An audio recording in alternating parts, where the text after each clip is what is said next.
Do you know that only in the United States, 53 million population, they suffer from arthritis? While a lot of them are aged, a significant portion of 300,000 of them are children too. And this unfortunate situation replicates all over the world. So wouldn't it be great if we can find out a low-cost digital solution to relieve them from their pain?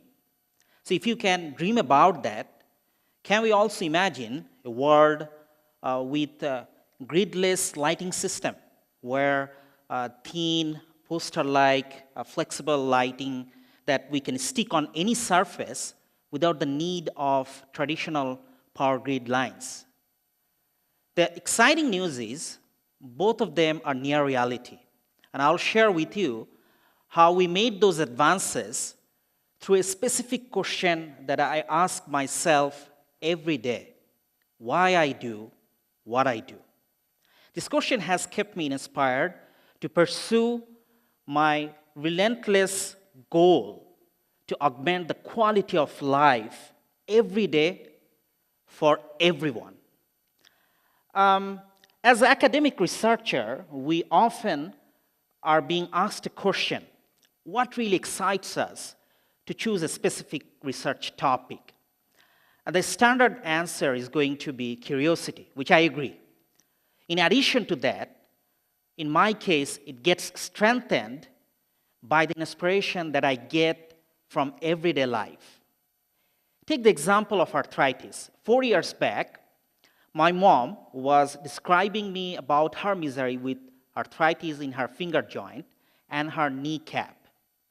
And she showed her options: warm towel, a laser stick, and then chemical patches. And she suggested the last one is her favorite one. Now, the chemical patch is not mostly suitable for children because they are based on chemical reactions. They have limited heating range, and at the most you can use them for 10 hours. And after one time use, you have to throw it away. And more importantly, if you look very carefully, for small areas like finger joint, you have to buy one size. For a large area like shoulder or kneecap, you have to get another one, right? So it immediately struck my mind that why cannot we have a flexible and stretchable digital thermal patch?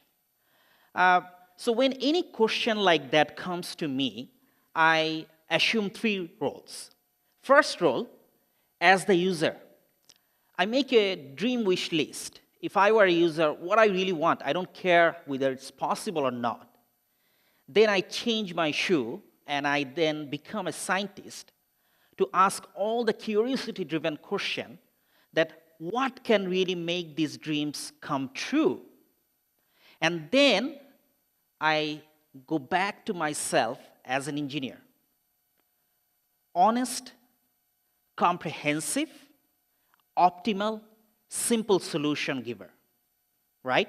So in this case, what are the questions, what are my wish list, and how we came to conclusion? So the wish list is, it's going to be flexible, it's going to be stretchable, I can use it multiple times, children can use it, I most probably can control its temperature precisely, and even if I fall asleep, it will not burn me, it will not give me any skin irritation, it will also shut down after it has healed my pain for that time, right? Okay, so what are the questions I have to answer? What's going to be the scientific principle? Well, the scientific principle is pretty simple: Joule heating effect, which is basically electrical energy becomes thermal energy. So it's cute, but there's nothing more in depth there for the scientists. So what would be my engineering there? Thermostat. You set the temperature, and based on the room temperature, it allows the cool air to flow, or it turns on the heater. Now, when we would like to bring that kind of solution in a body-integrated system, then I have to figure out what are the most thermally conductive metals. However, metals are neither flexible nor stretchable. Hey, there is a solution. Dictionary pretty large, thousands of pages, too hard. You take up one page, you can crumple it. So if I can make metals thin, they will be flexible. Well, that's one way. How they can be stretchable? Look at here. When I'm just putting a punch, then a lot of stretch in my skin. But when I'm keeping it here, you see there's like a lot of contortion. Maybe I can adopt something like that, fractal design, to make them stretchable. And then whether they will be cause any skin irritation, how much power that will require, what kind of convenience it can give me, right? So there is a barrage of questions, and as an engineer, I have to give answer to each of them, because otherwise, it's not going to make an impact to all of you. If I just choose one question, an elegant question, to find out an elegant solution, then I can do it. And that's how most of the academic, we actually solve or try to solve our problem. But I try to actually look at it from a different way, that no, we have to provide a much more comprehensive solution. So today, we have a thermal patch which is flexible, stretchable up to 800%, has been made with the lowest cost material like copper, does not corrode so easily, right? And today, the world's largest pharmaceutical company is trying to commercialize it by making the product shape of it. So what did we do? As I said, we have to go for simple solution. That's the best solution because they're the optimal solution. And the most effective solutions are never the ideal solution. They're always the optimal solution. And that we have to keep it in mind. Next example, the lighting.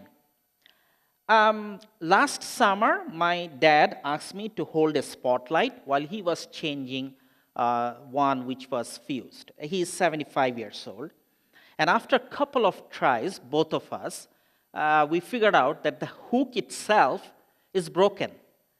And then so we had to call the electrician, and then he came and he fixed it. I just thought, how can it be? This is so simple. Lighting we need, right? That's why we live in the 21st century. And we still do that? Why is that? When I grew up, I grew up in Bangladesh. There is many places where there is no electrification in the rural areas. There are many areas in the world where they don't have that way accessibility to electrification, right? And lighting is the symbol of that advances. So then I started thinking about that, why is that? So let's assume that the major challenge comes from the fact that we do have always the grid lines, and we are so much dependent on that, we just hook up the light that way, right? So the fundamental challenge is, can we get rid of all these grid lines? And that's exactly where the wish list of the user. So now as a scientist, I have to ask a question. Well, if I can have energy harvesters like photovoltaic, you have seen the solar garden lamp, you have seen those chargers, torch, which actually also has batteries. But why they are heavy? Because the battery technology as of today is volumetric. Lot of weight, large area, you have a lot of capacity. So then I started putting down all the range of questions, okay? Is it possible for me to find out light source which is going to be flexible, thin enough, like sticker type, thin, as I said, okay? Will the battery be like that? That's another question. Will it be water resistant? How much cost there will be? What kind of sizes, shapes, all these things. Today, we have made a lot of advances. And there is an interesting thing about being an engineer, because we can learn every day. We don't need to be complete expert. You know, I came from industry. In academia, maybe I have to be the expert of a certain field.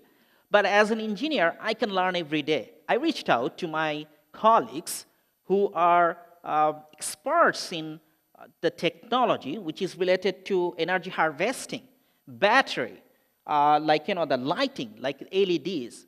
And we added our competency to theirs.